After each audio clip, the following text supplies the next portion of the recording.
I should be like you, Melvin.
Ultimate on-demand destination for the UK's best fan-led football podcasts. Want authentic supporter insight on all things Bournemouth? Follow Up the Cherries in all departments on the TalkSport Fan Network. Club-dedicated content created by the fans, for the fans. Search TalkSport Fan Network.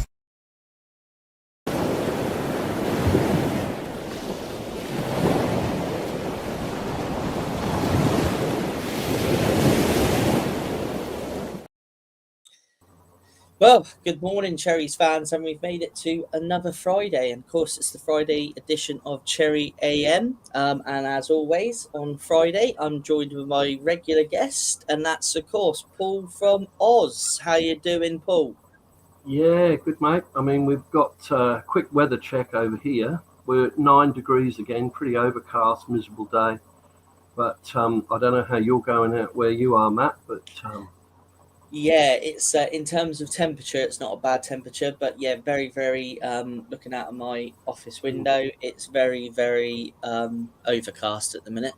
Is it? But who knows? It might break up and turn out to be a lovely day. But yeah, to be fair, we've not had a bad summer here, have we, in the UK? So yeah, we can't complain, really, can we? No. But yeah, welcome to everybody in the chat. We'll go through the comments in a second. Myself and Paul got a few talking topics that we're going to go over with you guys today, and obviously love the input as always. So before we start with our first topic, which we're going to look at the last friendly game against Real Sociedad, before we do that, let's jump into the comments. There's loads of comments here, so I do apologise that was a little bit late. That's my fault today, if anyone wants to give me any of the VAR banter. Well, it was my fault as well, Matt. That's it, we take it as a team. Joint effort. Darren, great to see you. Hi all, just doing my daily site walk, 1 hour disappearing to join the show. Cherry down under, up the cherries in all departments. Yeah, Darren, always great to have you with us. Sorry you had to wait a few minutes extra for us to jump on this morning, but yeah, always great to have you with us, and your little secret safe with us. So yeah, great to have you with us as always. Malcolm, up nice and early this morning. Good morning, Matt. Good morning, Paul, and hi everyone in the chat. Always great to see you, Malcolm. Paul, good morning, everyone. Good morning to you, Paul. Thank you for joining us as always. Great to see you. David DaCosta, hope you're well. Good morning, Matt and Paul. Back in Melbourne and back ready for your great show. Yeah, great to have you back. I hope you had a fantastic holiday. Yeah, he's always on holiday, Matt. Is he? He's always on holiday, that lad, mate. I'll tell you. Yeah. Hard life, eh? Oh yeah, tough. Yeah. Malcolm, speaking to David here. Hi, David. Hope you had an awesome trip. Good to know you are safely back home. Yeah, that's definitely true, Malcolm. It's great to hear that David's back safe. Chris Hubble, excellent to have you with us, mate, as always. Morning, everyone. Hope everyone is well today. Yeah, I think me and Paul are pretty well, so we're hoping you're well as well, Chris. And as always, thank you for joining us. Morning, Malcolm, back in one piece. Yeah, no, great to hear.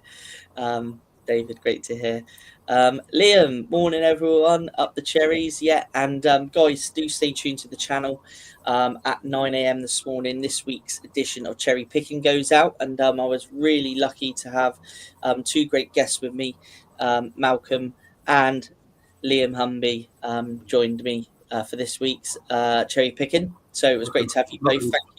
Thank you for joining me again, Liam. It was great to have you on, mate. Yeah, I'm looking forward to watching that, Matt. Yeah, no, it's an interesting one, Paul. We pick our strongest cherry side, so what we think. Good luck with that one, mate. Yeah, it was good. It was good. Yeah. I think the three of us thoroughly enjoyed it. So yeah, Good. very looking forward to it coming out. Morning, Chris, and morning to Liam from Malcolm. Here we go. Right, bar checking in progress. Let's hope it's not something like the infamous Wolves game. Tell Darren he better send the check in the mail, mate, or the secret's out. I'll tell you. Morning, Mal. Yeah, so morning. It's lovely this community. Everyone's saying hello to everybody. Dan, yeah, morning to you. Great to see you as always. Welcome to the show. All good, thanks, Chris. Liam, hi to Mal there. I'm all good, thank you. Yeah, it's great to see that you're all good, Chris. Just seen Paper Talk. Dango linked with a move to third. Okay, interesting, Dan. Which paper did you see that in? Because I'll try and look it up if I can. We're going to talk a little bit about transfers towards the end of the show, so we need to come back to that one. If you can let me know what paper it's in, I can have a quick look at that. Yeah, great. Thanks for that, Dan. Hi, Paul, Malcolm, David, Liam, Dan, and all. Morning, and Paul.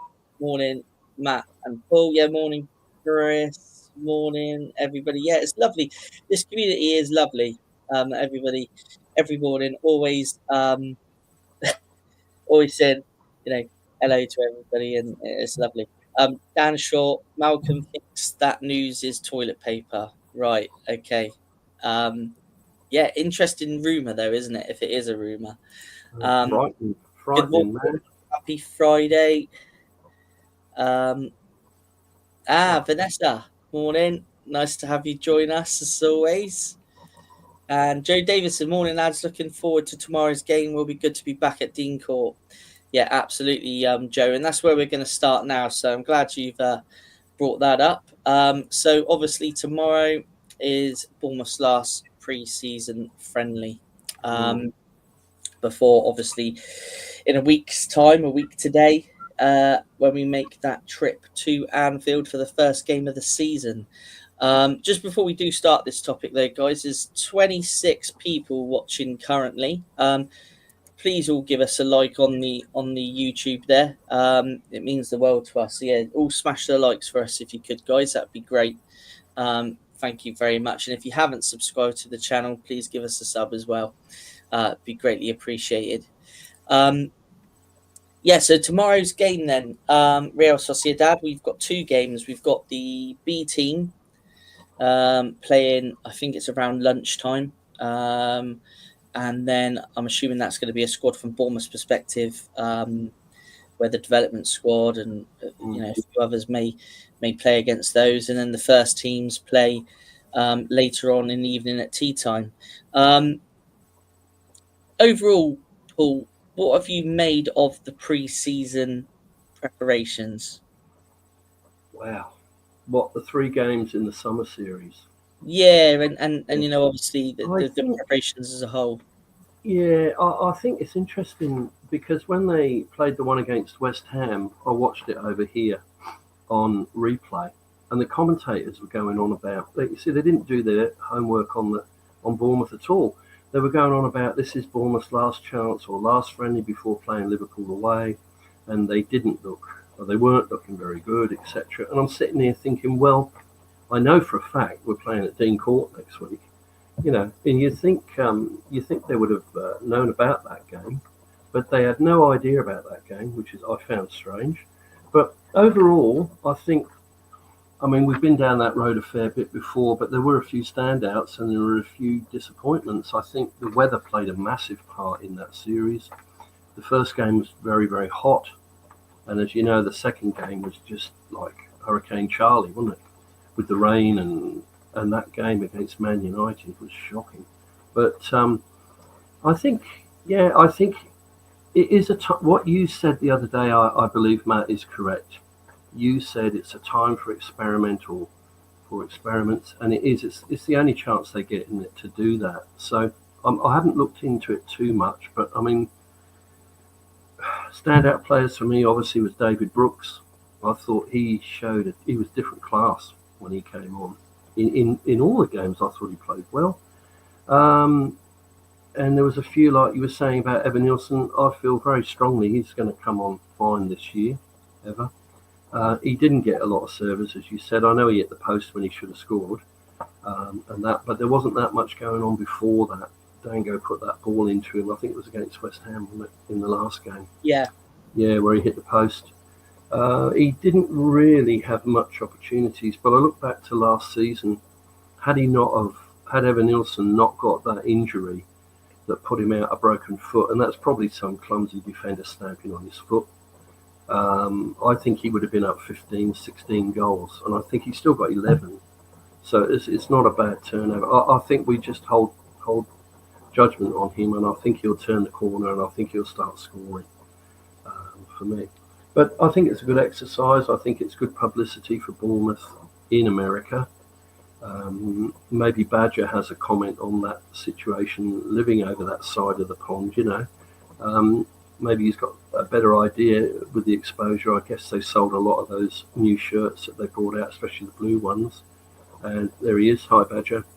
Yeah, hi, Badger. Hope you're well. Yeah, 2:00 in the morning or something over there, isn't it? For him, I think it is. I think it is. That is, yeah. Maybe he could put a comment or two on there about his thoughts on the summer series, actually living in America. Whether anything comes to mind with himself. But I think it's a must-do. Every year, every club has friendlies, and to be playing Premier League teams is good. To stay at that level, we didn't play, with respect, lower league teams. We played good teams, I think. There. Yeah. Man United surprised me. I still think we'll beat them when the real thing comes around. I still think we'll beat them, but they'd surprised me. But, yeah. But as always, Badger, a Bournemouth fan, great to have you with us. Like Paul's just said, any feedback on your thoughts on the summer series be great. So in terms of the transfer window as well, I mean, we haven't been picked apart completely, which is a good thing. Obviously, I know there's still talk about Zaba, which we'll touch on in a little bit. So I think the transfer window could have been a lot worse potentially for us. We could have had a lot more players potentially go. But obviously just a little bit concerning that we haven't brought anybody else in yet, especially to fill the sort of defensive void. But yeah, all in all, it's not been bad preparation, I don't think, for this coming season. Looking at Real Sociedad, though, looking at some of their stats, I mean, last season they finished 11th in La Liga. They totaled 46 points. They got to the semi-final of one of the cups out there, and they made the round of 16 in the Europa League. So, really, when you look at it, it's take out maybe obviously the European side of it, but from a league perspective, it's probably quite a similar form to what we had last season. So it should be quite an even game, I reckon. I mean, I've looked at some of their squad players as well. There's a few standout names within the squad there. But this test, I think, do you think tomorrow, Paul, we might see maybe an indication of Andoni's potential starting lineup? Definitely, 100%. I also think it's going to be an interesting watch to see if Zabarnyi actually plays. I think that's going to talk volumes to see whether he actually turns out tomorrow with you on the Saturday. And if he's not in the starting lineup, then what can you do? But going back to the team, Real Sociedad. It's kickoffs at 5:15, I think, your time, isn't it? Yes, correct. Yeah. Yeah, on Saturday afternoon, and it's 2:15 Sunday morning here. And I've Googled it. I can't find a place to watch it. So I think what I'm going to have to do is just look at the highlights. They'll put the highlights on, and I'll check out the highlights there. But it's interesting, their history, isn't it? They were founded in 1909, and they were founder members of La Liga in 1929, which is interesting. They've won 2 La Liga titles in 80-81, 81-82, and 3 Copa del Rey Cups. So they've been pretty successful. And what was interesting about that, Matt, was the La Liga titles in 80-81, 81-82 was most of their players that in those seasons were from their youth academy. So with our youth academy, the way things are, that's a long time ago, but they came through their youth academy apparently. And Andoni's comment on Real Sociedad, which means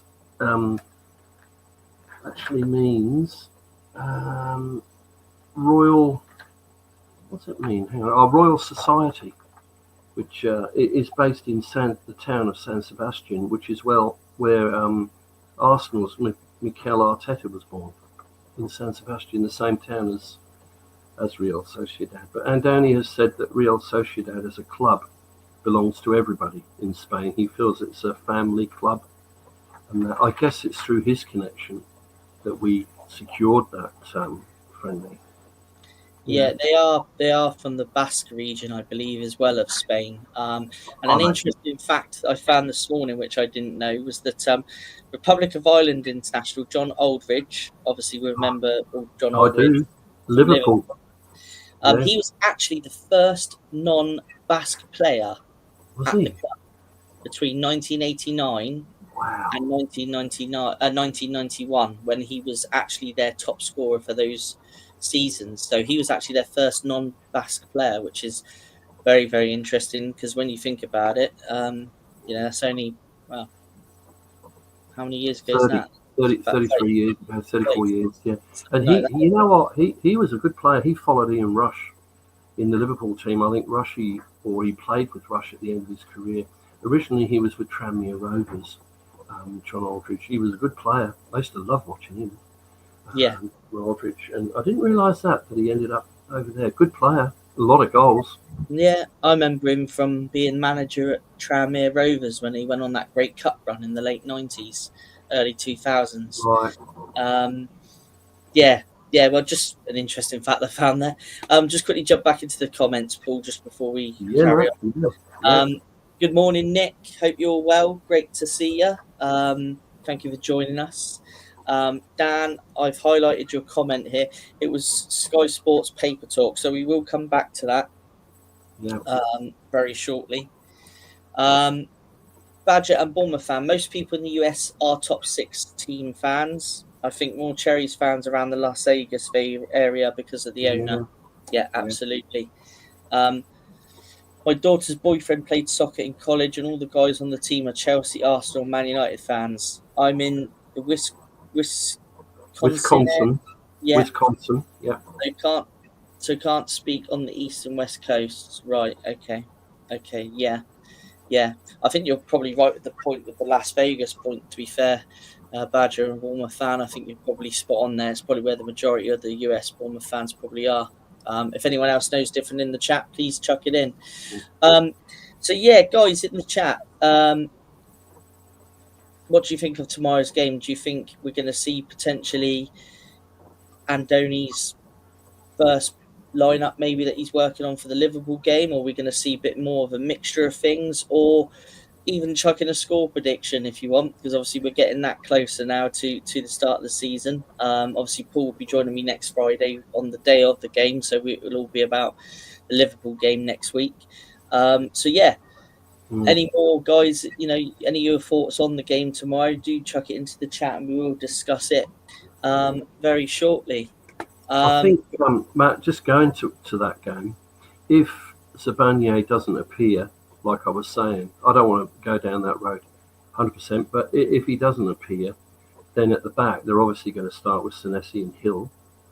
It seems like Sunderland are interested in Mepham, So we're looking at it light on, aren't we? Yeah. Especially for a trip to Anfield.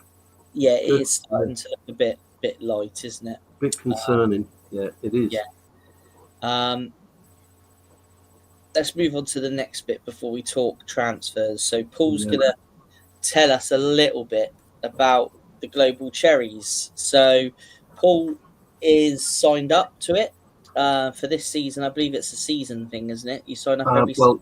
Actually, just to correct you, Matt, I didn't need to sign up to it, but I could. So I haven't signed up to it. I didn't need to sign up for it. I've actually got my ticket for the Bournemouth Fulham game. I've got it. I've paid for it, and I'm sitting down there. Nice. So I've got my ticket, which is great. But with Global Cherries, for people that are international Cherries fans, the cost of joining is £45. So translated into Aussie dollars, that's about $90. It's about double. And that's for 12 months. And you do get certain benefits there. You get regular updates. You get discount vouchers at the shop. And the possibility of match. And I underline the word possibility. A possibility of tickets through a lottery system, which would be a bit of a concern to me. But my thought about it was that perhaps they might be looking to the future with the extra seats that they're going to put in. Maybe they could have a little corner of the ground, which is the Global Cherries corner, and they could increase their seats. Because I think, if you really want to get a ticket, there's different ways of getting a ticket, but that one, it's not 100% guaranteed. Which, if you're traveling all that way, I think that'll change. I think they'll improve that lottery system. I think, as I say, maybe, like they have the kids, don't they have a kids stand there, a father and son stand or something, don't they there, Matt, at Dean Court? Like a family stand. That's it. They do, don't they? Yeah. They have the family enclosure, yeah. And I think there's room there to have a Global Cherries area or a stand. I don't know if it would be a stand, and any tickets that are not sold 48 hours before the game, they just put them on general sale.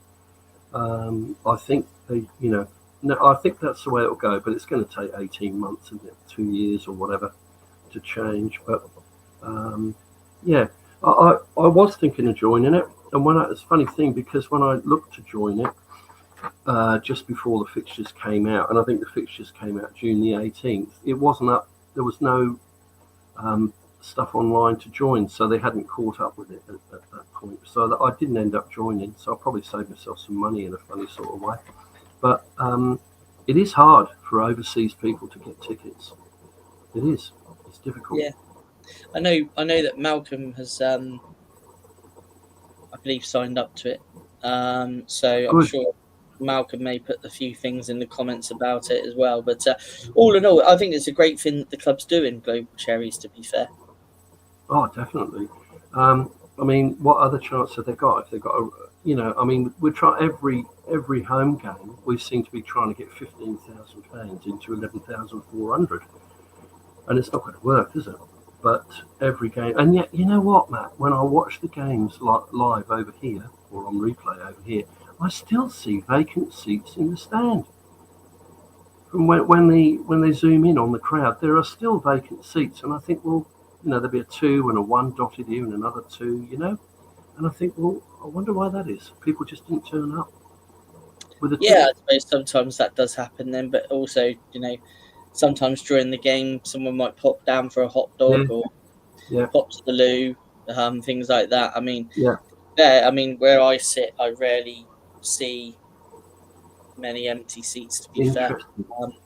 But yeah, I can see why you can kind of pick that out from the. I can from over here. Coverage. Yeah. Just on that, Malcolm's popped in with a comment. So Global Cherries are now able to take part in a ballot for the games up to the early September.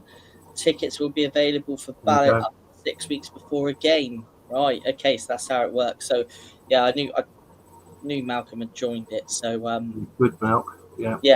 Yeah. So yeah, Global Cherries. All in all, I think it's a great thing for people like yourselves, Malcolm, and yourself, where obviously you live in different parts of the world, and that you can obviously get involved. And when you come here, get tickets for games. I think it's an excellent thing to do. Let's jump back into the comments quickly, Paul, with regards to the game, tomorrow's game. Malcolm has said we'll probably start with the potential starting 11 for the Liverpool game, and maybe for 60 minutes, quite possibly. Chris, would AFC Bournemouth wear the third shirt, Matt? I'm going for a 3-1 home win. Interesting score there, Chris. Yeah, who knows? I was kind of thinking maybe it might be a case that they release today, possibly, and wear the kit to show us all tomorrow. Excuse me, Matt. Have we? I haven't seen any third kit yet. No, Has it not been? Not released yet. No, not released as yet. It's odd, isn't it? I mean, they do tend to like to stagger them, don't they? Do they? Oh, for sales. Yeah, so obviously last Tuesday, was it last Tuesday or last Wednesday? The blue one. The blue one come out. Yeah. That's a great shirt. And then they obviously wore it against United. So my trailer thought is because tomorrow's only a friendly, and they've done it before. I can remember the game. Was it FC Lorient? When they wore the yellow and blue third strip at home during that game. So I was thinking, is that the kind of same thing that might be happening with this one? I mean, I've kept an eye on the website. I've not seen anything, and I would imagine it wouldn't be much before 9 o'clock anyway that they would release it, if that is what's happening. So who knows? It might not be released until next week, or a bit later. Who knows? So Matt, just talk about you for a minute. We always talk about everybody else. Yeah. When you go to your ordinary home game on a Saturday, what time do you get there? Do you get there at 2 o'clock or for a 3 o'clock kickoff? What's your sort of routine? Well, I get the train because where I live in Poole, so I get the train from Poole train station to Bournemouth train station. Normally go with one of my mates. Right, not Folkestone. No, that's I'll tell you why. So we get off at Bournemouth, and then we go to the Cricketers pub. Oh, lovely. Yep. We have a point in there, so we're normally in there for just after 11 o'clock. We have a point in there, and then we go back onto Holderness Road, and we go to the Shed, which is a little micro type pub. Yep. Great little place. Has so many different types of beers in there. It's brilliant. We have another one in there, and then we meet everybody else. So like my dad, my brother, our friends, Craig. Great. There's a group about 8 of us. We meet up either at the local con club or another social club nearby to the ground, and then we walk from there to the stadium. We normally leave at about 2 o'clock, walk over to the ground so we don't get into any queues, and then straight on in. So that's kind of your match days. Yeah, your routine. That's good. That's great. Yeah. So, and half your luck. Enjoy it, mate. I wish I was there tomorrow, but yeah. I mean, won't be quite doing that tomorrow because it's a later kickoff. So I'm gonna drive over tomorrow, and not everybody's going from our group tomorrow. So, how's do you know how the ticket sales are going? Is there still tickets available, Matt? What for tomorrow's game? Yeah, I believe so. Looking on the website, second. I think it's the first thing that pops up still. I think. On there, still tickets. So still tickets available. And I think you get a home point as well if you buy the ticket as well. So right, cool. So who knows, Chris? Keep an eye on the website. Hopefully soon we'll see the new shirt. Obviously, we've seen some leaked images of it, and but I always say let's wait till we see it properly before we judge it. But be interested to see if they do release it in time for tomorrow's game, and it'd be good to see him wear it, wouldn't it, as well? So Chris, are you going to buy a third team shirt? Put it in the comments, mate. Are you going to buy it, Chris? Yeah. Yeah. Darren, I am super excited to see what we can achieve as a first choice team. Need to go out strongest first 11 and get first goal and keep going. So disappointed to have to chase a win from behind. Yeah, it will be interesting to see what happens, Darren, with this, definitely. Liam has gone for a 3-0 home win tomorrow.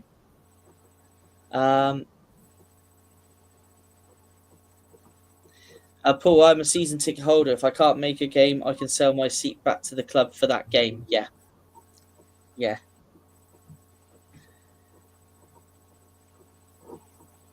I will attempt to get up to 3 tickets max for a game in October. Okay. I can't pass the seat on to anyone now. I think you can get a ban now. Yeah, I believe so. Yeah, and I think it's good that the club let us buy it back anyway. So, but yeah, buying it, Paul. He will be buying it. I think you're gonna look really good in that, Chris. What name are you going to get put on the back? Any name or what? Oh yeah. Any player's name? I've got a few in mind. I wouldn't put Zabarnyi on it, mate. Well, that does lead us on. To obviously you wanted to have a bit of a say on this. Obviously, I'm one of these believe it when the shirt is in the player's hands. But I think as soon as it's you say Mark McAdam had said it on Sky Sports. So over to you, Paul, on this one. I think if we look back, put the clock back 6 weeks or however long it was, when we lost Kirkez to Liverpool, I still think he went too cheap, is my opinion on that one. I thought, okay, I can take that. I think actually Houston went first, didn't he? We couldn't really stop that. So that's 2 down, and that's 90 million, 90,000 used to be, didn't it? 90 million, and now they're talking 63 million's been agreed, which is what I read today over here, with add-ons, whatever that means. And often when you hear Mark McAdam making those statements, it's pretty real. And if they're at that stage, I would be extremely surprised if he takes the field tomorrow, unless that maybe they will play him. I don't know, but I wouldn't think so. So that I think that's going to tell us a story, and possibly next week he's going to be on a plane and gone. I don't know by the look of it. And I look at those 3, and we lost Kepa as well. That leaves us with Mr. Smith, and to go to Anfield and reorganise with the players that we've got left, to me it's a bit concerning. I don't know what people think in the comments, but to me it is concerning me a bit. I mean, we're never going to go down the road of a 9-0, but Liverpool are a mighty power, especially at home. That's what's concerning me, the history of Liverpool at home and this disruption that we've had at the back. I think had it have been, we'd have kept Zaber and maybe lost a forward. I think, there you go, Price, there you go. It said 63 where I read it, Milk. But yeah, I've read a couple. I've read 63 and I've read 55. Yeah. I mean, it did state as well that he actually wanted to leave. So, what can I say? We're the last to know, aren't we? As always, the fans are the last to know. It is concerning because we can see the obvious replacements there for the Liverpool game if Saba goes. The obvious replacements is that Senesi's going to fit in there, and it's going to be Hill. It's got to be. I can't see him putting Mepham in. Mepham definitely won't be going anywhere till we've got a replacement. But I've no doubt they've got someone up their sleeve for that position. But I hope they have. Anyway, they need 2, don't they? We need 2 centre-backs is what we need, not 1. But we've had 2 leave, 2 high quality. And the other thing that's concerning, Matt, is, and I know it's trust the system and trust our recruitment team, but how do you replace 3 players of that quality? You're going to be lucky to get 3 of that quality in, aren't you? All 3 of them were great last season. thought they were brilliant. I think when you look at it as well, Paul, from another angle, you know, we've got. Okay, we've lost. I know you mentioned Kepa, but we've replaced him with Petrovic. Now, if you read a lot of what Chelsea fans have said about him, a lot of them would actually prefer him to be their number one than the current number one. Yeah. So I think that says a lot there. So I think there was a little bit of a blip during the summer series where some of his distribution wasn't great, this, that, and the other. I mean, the player's still settling in. Let's give him time. I personally think, my personal feeling, and guys in the chat, please put your comments in. I think Petrovic is a worthy replacement. Then if we look at it from the Kirkes perspective, we'd already signed Adrian Truffert before Kirkes went. So I think it was a case of, right, let us find the replacement before we let you go.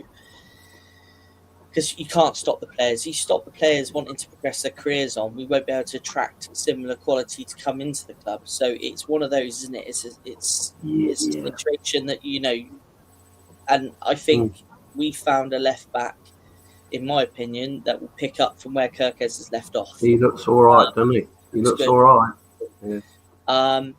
Dean Housen, like you say, release clause. Once that's activated, it's down to the player. Nothing the club can.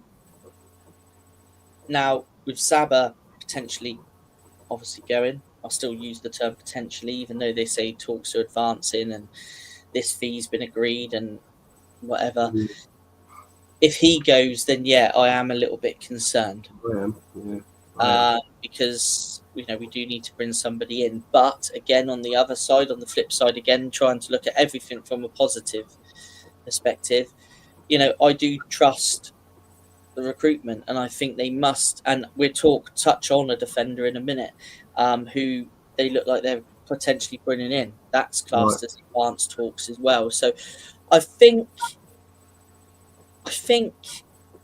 really we can't be too negative. Concerned is the right word. That's what I say. I'm concerned. Yeah, I try to look at it from positive because when you go back 20 years ago, and we couldn't afford to buy anybody, to the position we're in now, it's. I think we just got to try and have a positive spin on everything and just stay behind the recruitment, stay behind the team. It's actually that's interesting what you said, Matt, because all the way through Bournemouth's history, right the way back to the 70s, the minute a star appears, within 3-6 months they're on the bike and they're out and they're gone. It's interesting, and this is the first time we are. Look at Semenyo. We're holding him. I don't think Dango will go anywhere. I hope not, because he's shown a lot of form in that summer series. Dango, didn't he? He played really well. Yeah. I don't know what's happened with Patrick Kluivert and Christie. I don't know. Or there's been no news either way on those two. If anybody in the chat has got any news on those two they've read about, I'll be interested to see if Kluivert turns up tomorrow and gets on the field, or Ryan Christie. I mean, are they going to make an appearance? Who knows? I think they're still in the treatment room. I don't think. There's been no information on Kluivert what his injury is. I think it's just a slight knock, wasn't it? I think they described it as. I couldn't find anything on him. But, I think it might be a case that they're being cautious to see if they're fit to play a part from the start of the season. Possibly, I don't know. I think he'll be in the squad if he's anywhere near being fit for Liverpool. Yeah. Sure. I mean, a half fit Kluivert on the bench is probably better than a no fit Kluivert, isn't it? Really? I agree. If we just jump back to the comments. Very quickly. So no, I'm not putting a name on my shirt, Paul. Yeah, cool. I think we made about 130 million if Zab leaves, plus what we would spend. It must be about 200 million in the bank. I've said this before, but my concern is we're just buying replacements, we're not strengthening. So that's also a good point. Obviously, we're trying to replace what we're losing, but are we actually bringing in any more reinforcements. Matt, It's time to go in, though. So, sorry, buddy. This brings two things into my mind. Is some of that money going to go towards the ground for improvements? Yeah, who knows? I mean, who knows? But I don't know. I think they're going to reinvest in the squad, I think, personally. Do you? And, yeah. And where does this put us with our plan of Europe? I mean, all three of those players could have played in Europe with their eyes shut that have gone. The three of them, Houston, Kirkes and Zabarnyi, if Zabarnyi goes. Where are we at thinking about Europe, our position? I know that you've done your show, haven't you? But I don't want to touch too much on that. But where does that leave us with the word Europe in brackets for Bournemouth? Interesting. Yeah. It doesn't. I don't think it advances our cause. But no, that is true. That is definitely true. Tommy, our greatest strength right now in terms of recruitment is our lack of depth in centre-back. Rather easy to break into the first team. Yeah, it's a very, very good point. That is a very good point. Obviously, you want good competition for places to break into that team. And obviously, as we're weakening that position, I see your point there. Malcolm, it isn't all doom and gloom. A lot of fear is because the first game is Liverpool away and what a massive transfer window they've had. That is very true. Good point. Mark McAdam saying Dango wants to explore options. Brentford are keen on him. And I totally echo that. Dango news is terrible, Tommy. Yeah. And you know what, mate? He might be exploring his options in the Championship. I can tell you that much with Brentford this year. We'll see. But no, that is true. That is true. David, as fans, we do expect too much. Sometimes we can't win them all. Yes, fair point. David, fair point. Darren, I'm always half glass full mentality. Don't worry if we start with or have an injury run. Paul, there's no point in playing the players that are not 100%, especially against Liverpool. Yeah, definitely not. But sometimes, if players do need some game time, sometimes they do pop them on the bench, just try and give them some minutes, don't they, if they can work it into the game. But if they're not 100% fit, there's no point starting them. Absolutely. I wouldn't mention Europe just yet. Right. Absolutely. Right, Malcolm. You're right. I just brought the subject up, Malcolm, because I thought it definitely affects it. It definitely affects our thoughts for this season. No, it definitely does. Yeah. No, it definitely does. But obviously, there is that 5-year plan, isn't there? Doubt he will leave for Brentford, but I do worry about bigger fishes. Yeah, that's the thing. I mean, I can't see why he would necessarily go to Brentford, in my honest opinion. You know what, Matt? Tommy's right. If a bigger club came in, then I think that's when we've got to worry. Tommy's right, because I think these agents are behind so much of this stuff. Yeah. They don't get paid unless they move players. Their object is to move players. And they put a rumour out like this Brentford thing or whatever, or a bit of a sniff from Brentford, and suddenly all the other teams are alerted, thinking, wow, we need a good left winger. He's a top quality player, and suddenly there's another club interested. So normally West Ham, isn't it, or somebody like that. They're interested in everybody, West Ham or Everton. But we'll see. Sometimes the grass isn't always greener. No, that is very true, and as many a player over the years has found out across across all types of leagues. Let's just move on, because obviously we'll wrap up the show within the next sort of 5 to 10 minutes or so, because obviously Cherry Picking goes live. There's not a live, it's previously recorded, but it goes live on the channel at 9 a.m. So we're going to touch on this one now. So Bournemouth interested in Leverkusen winger. It was some latest news last night from Mark McAdam. Thanks to Liam Humby for sending me these. That was great, mate. You know what, Matt? You just said the word that triggered something in my head. Winger, Dango. Yeah. Is this? Maybe I'm being a bit. Is it one in, one out? A bit dramatic, but this guy, to me, on his stats, he's played 20 games last season, and he scored 2 goals. That doesn't inspire me with a lot. That's 1 goal every 10 games with 1 assist.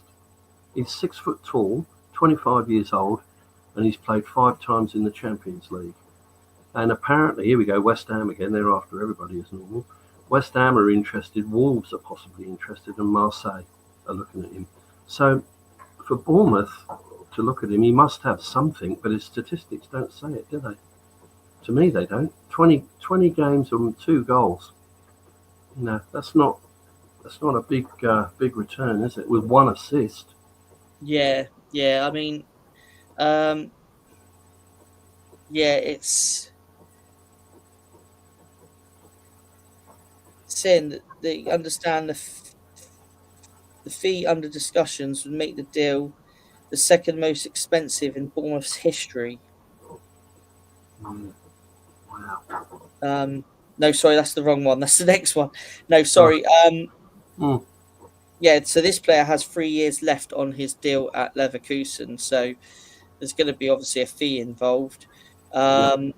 And you say he scored 2 goals and provided 1 assist in 20 appearances. I mean, if we weren't to lose Dango, which hopefully we don't, because he's great at what he does. You bet. Even need another winger? Do we need this position? I mean, I think there's more priorities, in my personal opinion, than another winger, unless we were to lose somebody. What do you think, guys, in the chat? Do you think that this is a position that we should add to? Is it a case that, if we do lose Dango, which obviously I don't think any of us do want to lose Dango, we bring another winger in? But yeah, pop your thoughts in the chat. There's another one, obviously, as well, which is a bit more advanced with the defender. Do help me pronounce this one. I'd say you'd call that one Bafode. Yeah, Bafode Diakite. Well, we're trying. This is the guy that, if the deal's completed, he would become Bournemouth's second most expensive player. But this is the type of player that we do need to bring in, I think. Yep. So, especially if we are now losing Zaba. Now, with this guy, he's 24 years old. Again, thanks to Liam for sending me this as well. 24 years old, and he's been on Bournemouth's radar for a couple of seasons as they look to strengthen at centre-back. It understands the fee is under discussion, and it would make him the second most expensive Bournemouth player in history if it goes through. So this one, according to Mark McAdam, is in advanced talks. So I think this is one, and from looking at some of his stats as well earlier on, I looked through his stats and his career. Looks like he's the right age where he's sort of going to be coming into his peak in the next couple of seasons. So it looks like it could be a real good fit. Oh, very much, Matt. As you say, he's 24, plays for Lille in the French League, Division 1, 31 matches, 4 goals. So he's a bit of up at corners, Looks like he heads up getting into the 18-yard box with 1 assist. 6 foot tall centre-back. This is exactly the sort of player we need to be looking at. Again, Mark McAdam's spoken about this, and as we know, normally his is very reliable, what he says. So, but we really need 2 centre-backs, don't we, as such? I would say, yeah. I would say. Again, it depends how quick we get this guy in. I mean, if he pushes it over the line middle of next week, are they going to start him in the back 4 at Liverpool? Don't even know the people he's playing with. It's interesting. It's going to be. I'm really going to be interested to look at the lineup tomorrow with Real Sociedad with Zabarnyi to see if he's in or not. I'm surprised he played in the summer series. In the first game, it was a bit lackluster in that Man United game in the wet. He played better in the second game, or the first game as well. But he sort of didn't seem himself at all in that summer series at times. But no. Yeah, that player looks a good one to me. Yeah. No, I think like I say, I think this guy will be a great asset if we bring him in. So fingers crossed that we do. Back to the comments just quickly. Doubt he will leave for Brentford, but I do worry of yeah, that's right. Yeah, I think we've had that one. Sorry, I think I might have brought that one up twice, but yeah, totally agree, Tommy. We're apparently in advanced talks for centre back, according to Mark. Yeah, absolutely, Paul. Yeah, we just had that one. I think that's the guy that you're referring to, is the guy we just spoke about there. Agree with Paul. Yeah, Nick also says still short of creative midfield options and another forward. Still another 3 weeks to go in the transfer window. Trust the process. Can never have enough wingers. With our high press, we could rest players for certain games. Yeah, totally valid point. Totally valid point. And not sure. I'm not sure we need a winger. Okay. Yeah, that's fair point, Chris, as well. I mean, you know, Matt, in the chat, somebody earlier, and I'll make it brief because we do need to wrap up, but somebody in the chat said about injuries. I mean, it only wants Senesi to go down again, doesn't it? In the Liverpool game. This is it. Yeah. And suddenly we're up to our neck in it. We're in a mess. Yeah, heaven forbid that anything. I hope not. Any injuries, but like I said, I think we just gotta sit tight and trust the process, as they say. And we don't really want to be getting off to too bad a start this season. You know, we don't want to get, you know, no points after 3 games or something, because we've got some tough matches coming up. With Newcastle coming up, and you know, there's some tough games in the first few games we've got there.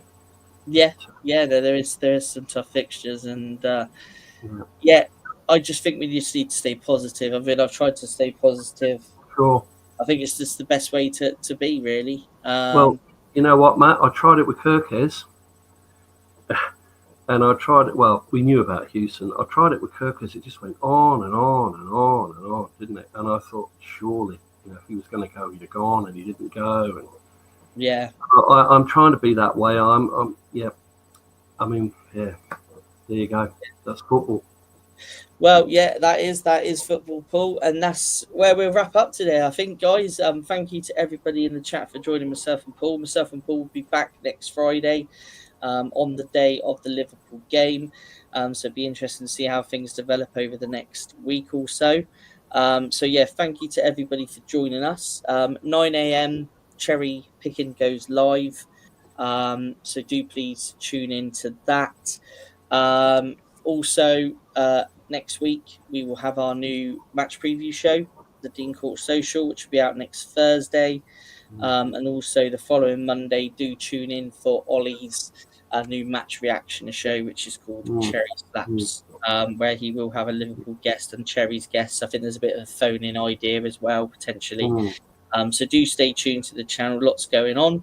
But yeah, we'll just dive back into the comments just as we go. Liam, we got cover if Dango goes. Yeah, true. We will get injuries like other clubs. This is Malcolm. Take it as it comes, which Vanessa, waiting to see what the team brings on the weekend. Great show. Thanks again. Yeah, thanks, Vanessa, for joining us. Much appreciated. And I'm sure we'll see you next week. Paul, thanks, lads. Great show. Thanks Paul, for joining us every day. It means a lot. You know, we love you getting involved in the chat, so thanks for that. We'll see you next week. You know what, Matt? I'm just trying to be realistic.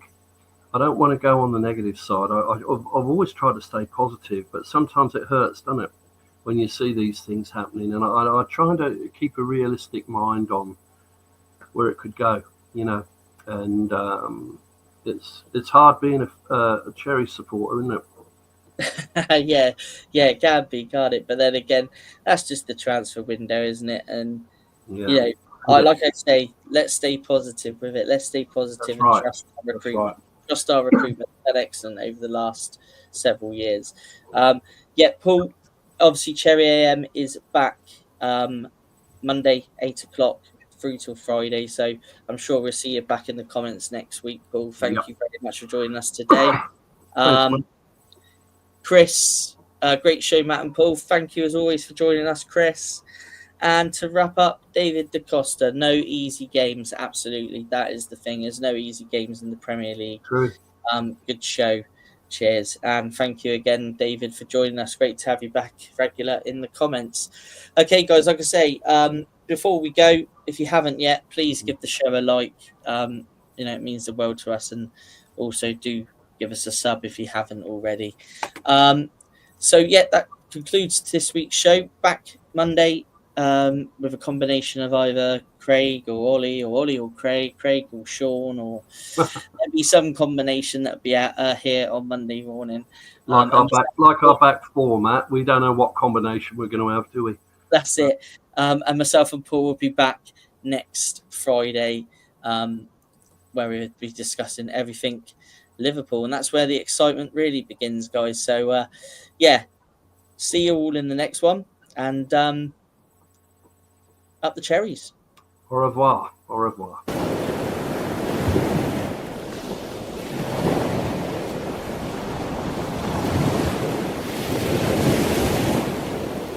TalkSport Fan Network. The ultimate on-demand destination for the UK's best fan-led football podcasts. Want authentic supporter insight on all things Bournemouth? Follow Up the Cherries in all departments on the TalkSport Fan Network. Club-dedicated content created by the fans, for the fans. Search TalkSport Fan Network.